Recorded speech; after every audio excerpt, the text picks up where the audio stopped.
로잔 운동은 다원주의, 혼합주의, 세속주의, 인본주의, 자유주의, 근본주의, 혼합성, 극단성, 이런 모든 것들을 단 한 가지 그 예수 그리스도의 유일성과 예수 그리스도의 우월성으로 극복하고자 복음주의자들이 연대한 그러한 선교 연합 운동입니다.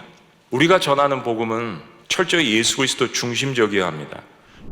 너무 유서 깊은 교회에 와서 마음이 굉장히 떨리고 감격이 있습니다.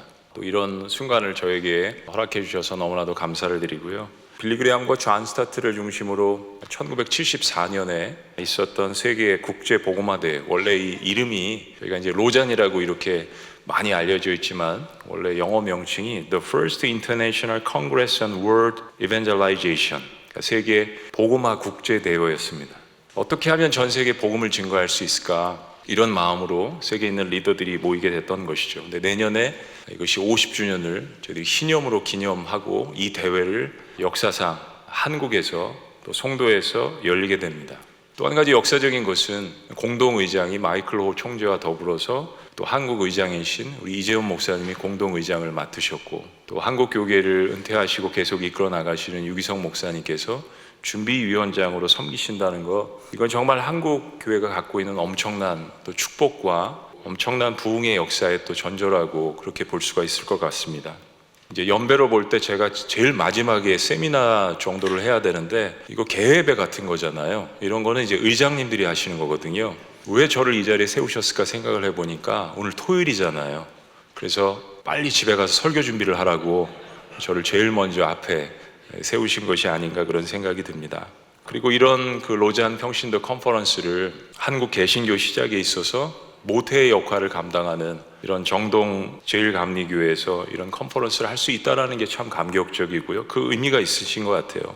준비하신 우리 천영태 목사님과 모든 정동 제일교회 우리 섬기시는 우리 장로님들 권사님들께 감사를 드립니다.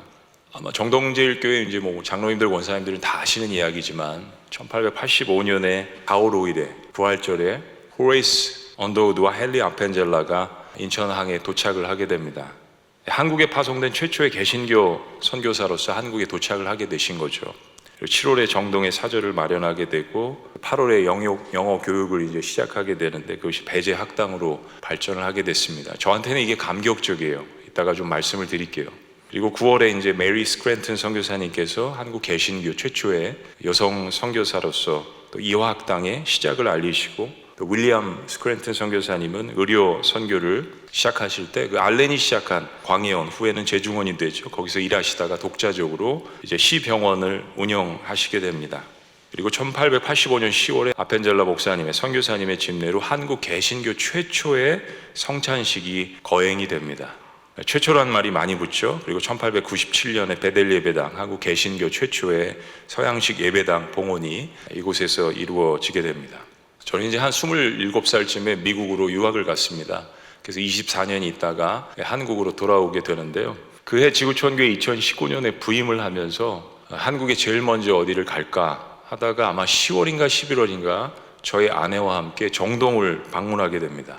그리고 제일 먼저 방문한 교회가 바로 이 정동 제일감리교회였습니다. 그런데 당시에 아마 문에서 지키시는 분들이 제가 누군지 모르고 또 알아도 들여보내주지 않아서 저희 아내랑 기도를 하고 설득을 해서 이 안에 들어왔습니다.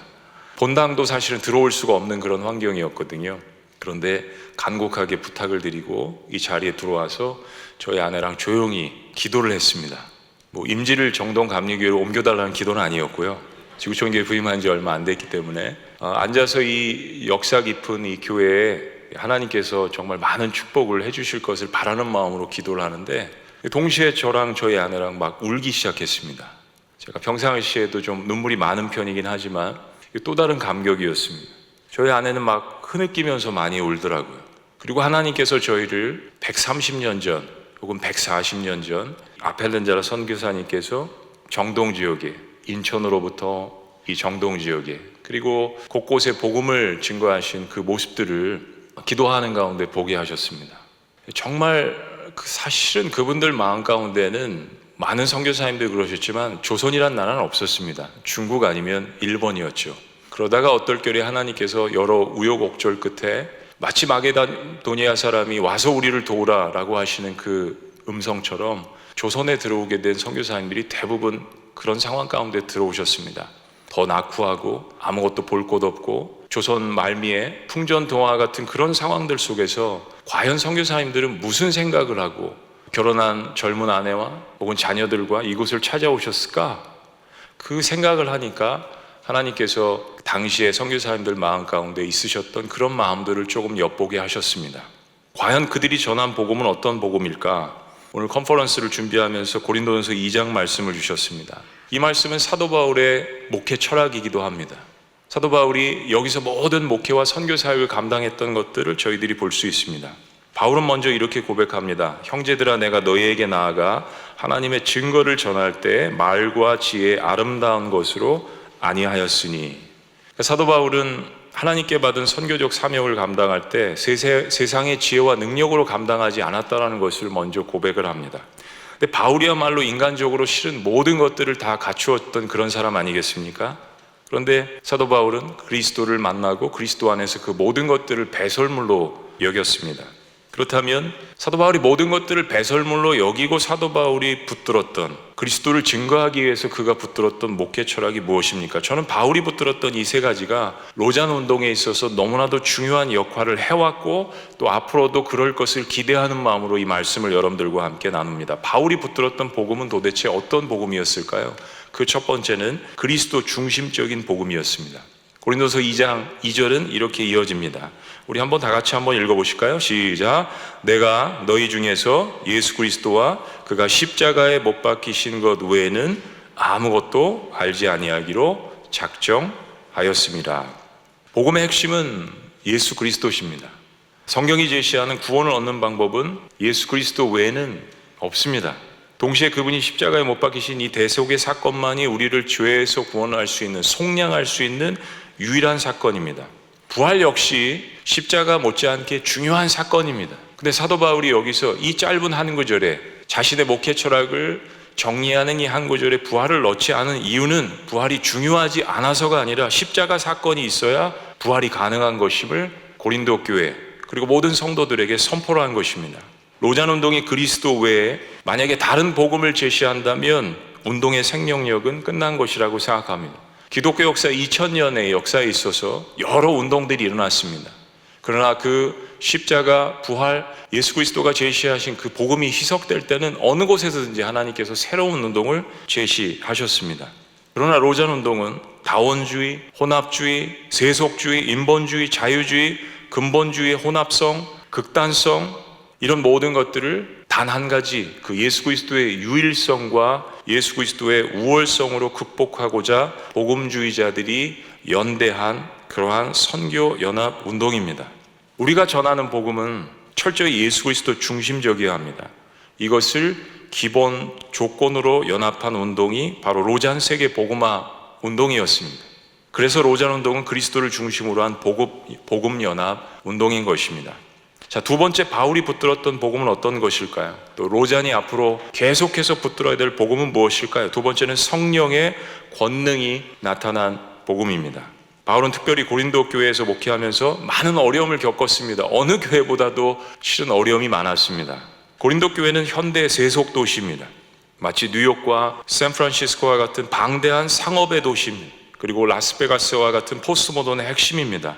바울은 이렇게 고백합니다. 3절 말씀에 내가 너희 가운데 거할 때 약하고 두려워하고 심히 떨었노라. 근데 바울은 이런 어려움을 극복하는데 어떤 다른 것을 사용한 것이 아닌 두 번째로 능력 삼은 것은 바로 성령의 권능이었습니다.